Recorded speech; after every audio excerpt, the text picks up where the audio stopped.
अंतःपदा ते धरा दृष्टा दृष्ट वरास करणे दोघे करावी उभी स्वातंत्र्य बहुगल बदान करणे गुरुया सदा मंगलम।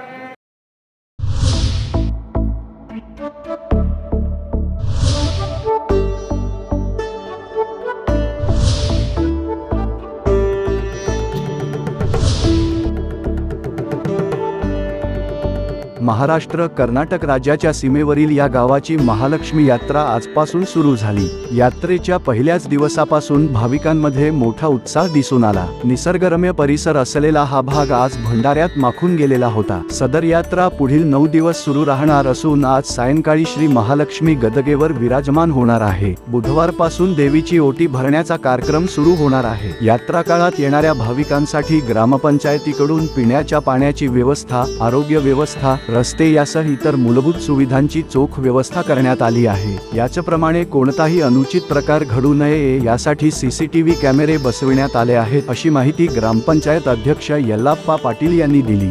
23 एप्रिल 2024 या रोजी आमच्या महालक्ष्मी यात्रा भरवण्याचा जो निर्णय झाला तो आज या दिवशी आमच्या महालक्ष्मी यात्रेचा महालक्ष्मी देवीचा सकाळी 7 वाजून 1 मिनिटाला अक्षतारोपण झालेले आहेत। त्याच्यानंतर बगीच्या सहकार्याची विधिवत पूजा करून ती पूजा करून आता पाटील घराण्याकडून आणि येसुकर घराण्याकडून जे देवाला पोळी पिढीचा निवेद अर्पण झालेला आहे। आता याच्यानंतर लगेचच एक 15-20 मिनिट अर्ध्या तासामध्ये महालक्ष्मी रथामध्ये आरूढ होणार आहे। त्याच्यानंतर मारुती गल्लीमध्ये रथ फिरून जवळजवळ 12 वाजता ही महालक्ष्मी रथामधून ट्रॅक्टरच्या टालीमध्ये घालून दलितपूरला प्रस्थान होणार आहे। दलितपूरला जुन्या गल्लीमध्ये रथ जाऊन अयोध्या नगर पासून जुन्या गल्लीमध्ये रथ जाऊन चव्हाण हॉस्पिटल कडून रामराज रोड मार्गे ज्योतिनगरच्या जुन्या गल्लीमध्ये येऊन रोडला येणार आहेत।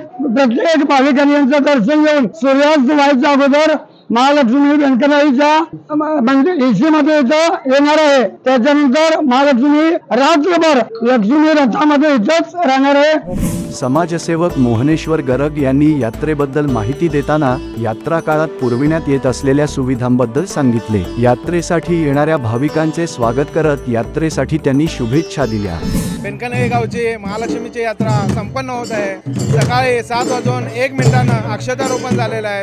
जवळजवळ लाखो भाविक या ठिकाणी उपस्थित झालेले आहेत। अनेक ढोलच्या गजरात महालक्ष्मीचं स्वागत होत आहे आणि लाखो हजारो भाविक या ठिकाणी उपस्थित होऊन भंडारा उधळून आज रथोत्सवाची सुरुवात होत आहे। आणि हा रथ आता बेनकनई गावातून ठिकठिकाणी प्रत्येक गल्लीला फिरणार आहेत आणि त्याच्यानंतर हा रथ गणेशपूरला महालक्ष्मी यात्रेचं आगमन होणार आहे।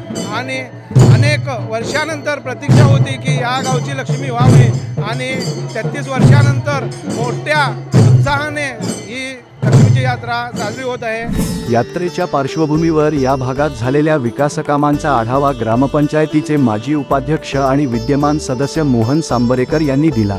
आज सकाळी ठीक 7 वाजून 1 मिनिटांना अक्षतारोपणचा कार्यक्रम अगदी शहाणपणे संपन्न पडलेला आहे। आता रथ ओढण्याचा कार्यक्रम चालू झालेला आहे। भाविकांना भरपूर उत्स्फूर्तता वाढलेली आहे। भाविकांना येण्यासाठी सुद्धा पार्किंगची व्यवस्था व्यवस्थित केलेली आहे। बेळगावर येणारे भाविकांनी नाल्याच्या त्या तिकडच्या बाजूलाच पार्किंग करावं व राकसकोप बेळगुंदी इकडनं येणाऱ्यांनी वरती गुरुकुलकडे पार्किंगची व्यवस्था केलेली आहे। सांगावरून येणारे ते बेन्सन स्कूलकडे पार्किंगची व्यवस्था केलेली आहे। उचगाव व शिनोळीच्या मार्गाने उचगावच्या मार्गाने येणारे भाविकांना तिथं शाळेकडेच वरती त्या शाळेच्या वरती तिथं आमच्या सुळगा रोडला तिथं व्यवस्था छान केलेली आहे। भाविकांनी जिची सगळ्यांनी नोंद घेऊन व्यवस्थित जत्रा पार पडण्यासाठी सगळ्यांनी आम्हाला सहकार्य करावं ही सगळ्यांना विनंती आहे। यात्रेच्या पार्श्वभूमीवर पूर्वतयारी उत्तमरित्या करण्यात आली असून यात्रेसाठी येणाऱ्या भाविकांची गैरसोय होऊ नये याची पूर्ण खबरदारी घेण्यात आली आहे। या यात्रेचा लाभ पंचक्रोशीतील नागरिकांनी घ्यावा असे आवाहन यात्रा कमिटीच्या वतीने करण्यात आले आहे।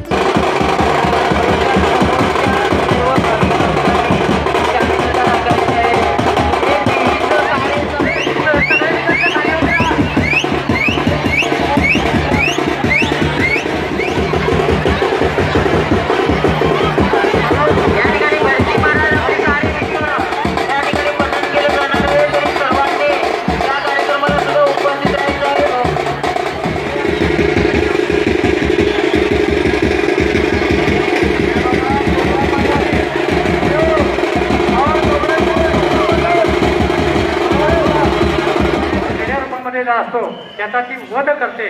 वध केल्यानंतर ते सगळे जे भक्त असतात ते भक्त आनंदानं नाचून नाचून त्या लक्ष्मीला आपल्या डोक्यावर कृपया देवीवरती बंधारा टाकू नका.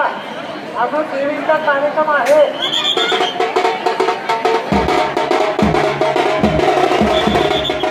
देवी काय सांगते, मी तुमचं रक्षण करणार आहे, पण आधी प्रथमता ज्यांना 1000 वर्ष तपश्चर्या करून मला प्रसन्न करून घेतलेला आहे त्यांची काय सांगते की जो धूम राक्षस आहे त्यांना 1000 वर्ष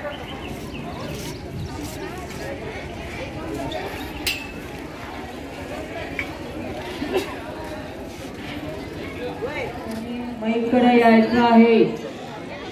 या ठिकाणी भक्त देणगी देण्यासाठी आलेले आहेत.